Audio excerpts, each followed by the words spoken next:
move on to take a look at sports. Here's Ayotunde Balogun.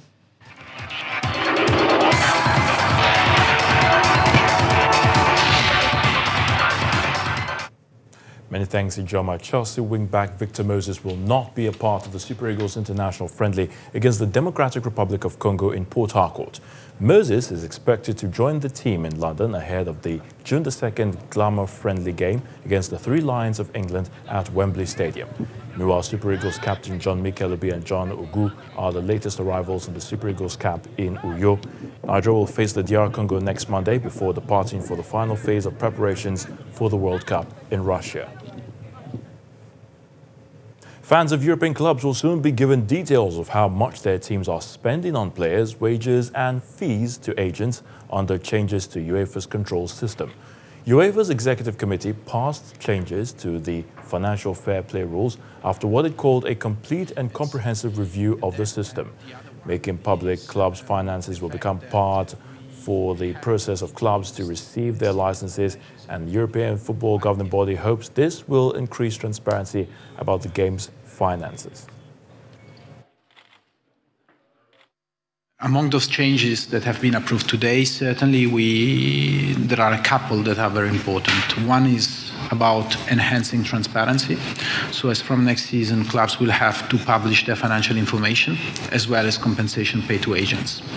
So whether this will put some pressure on those items as you suggested, we will have to wait and see.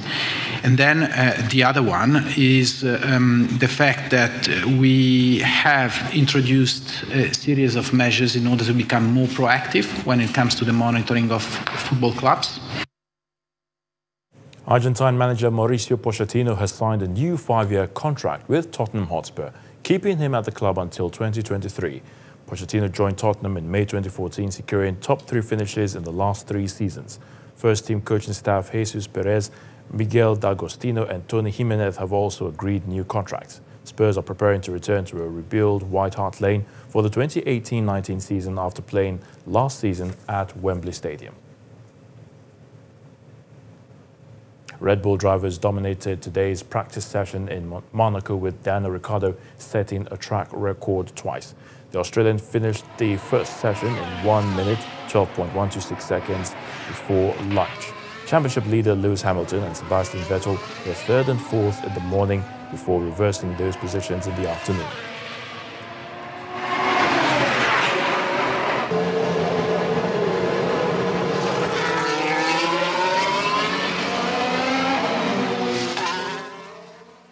And LGA Central Primary School have reached the semi-finals of the Channels International Kids Cup. The Kwara-based school advanced to the last 4 thanks to a 1-0 win over Obukowa Primary School, that's from Delta State.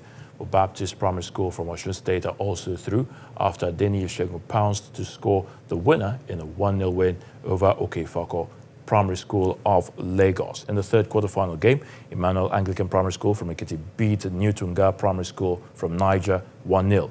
While Lagos State representatives ex-planter took the last slot with a 1-0 win over Premier Primary School from Anambra. Quarter-final action at the Channels International Kids Cup was 100% competitive. The boys from LGEA Central School Kwara love creating records. They beat Delta to become the first team to make it to the semis. Brilliant idea there. Is there a sting in the tail in this game? No, there isn't. There isn't a sting in the tail as the final whistle goes. Joy for the boys from Kwara. The first quarterfinal victory goes to Central LGEA Primary School of Kwara State. Baptist Primary School Osun have been good at this competition, but they needed to be better against Okefako Primary School from Lagos.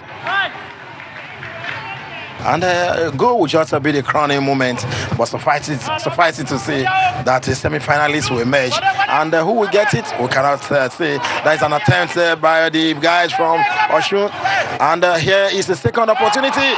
And the opening goal in this quarter-final fixture has been scored by the guys from Osun. Perhaps a chance to launch a counter-attack. No, Emmanuel Anglican from no chance at all. And the boys from Ekiti come attacking now. And brilliantly defended. It's still very scrappy in the middle of the park. Both sides trying to get a hold of possession. Now a chance for the boys from Ekiti. Is this the first goal? It is! It is the first goal of the game. Yeah, definitely living up to expectation. If you've made it After watching so far, Okefako crash out, Ex-Planter Primary School were determined to keep the hopes of Lagos alive. This is a wonderful chance, and it's the first goal of the game. It's a brilliantly worked goal. I was just about to say if there was anything I was expecting, Bakary Wasil is probably one of the people you should look at. Sadiq Akoridi. Comment tu t'appelles? Je m'appelle Avocat Magnificat. Merci. Another special guest visited the kids in camp today. I must begin by commending the organizers of this tournament, especially for the young ones. This is the right foundation for proper sports development. The teams from Kwara, Lagos, Osun, and Ekiti are still going strong. Day 5 will tell us who is stronger. Austin, Okonakpan, Channels Television. And that's a wrap on sports news. The news at 10 continues shortly.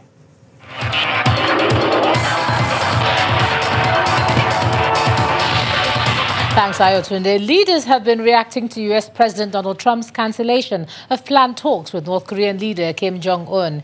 The UN Secretary General Antonio Guterres says he was disappointed about it and called on all parties to continue their dialogue to try to find a path to peaceful denuclearization. President Moon Jae-in of South Korea also called on the U.S. and North Korean leaders to hold direct talks, while the issue of the denuclearization should not be delayed. Singapore, where the meeting is supposed to be held, released a statement through its Ministry of Foreign Affairs, saying it regretted the summit would not take place, but hopes that the dialogue and efforts to find lasting peace continue. In a statement he read out this afternoon, President Trump had cited tremendous anger and open hostility in a recent statement by the North, but hoped positive things would be taking place with respect to the future of North Korea. And the main news again. The former Minister of Education Ibrahim Shekarau and 2 others today got 100 million naira bail each over alleged fraud, but there was near chaos at the Federal High Court premises in Kano as police and the minister's supporters clashed. The Senate President, Dr. Bukola Saraki, today promised that the 2018 budget will be presented to the President tomorrow, Friday, May the 25th, for signing. He explained that the delay is as a result of an ongoing harmonization process between the 2 chambers of the National Assembly. And world leaders today criticized President Trump for pulling out of the planned historic summit between the U.S. and North Korea. That's the news at 10 tonight. Thanks a lot for staying with us. I'm Ijoma Winyato. Good night.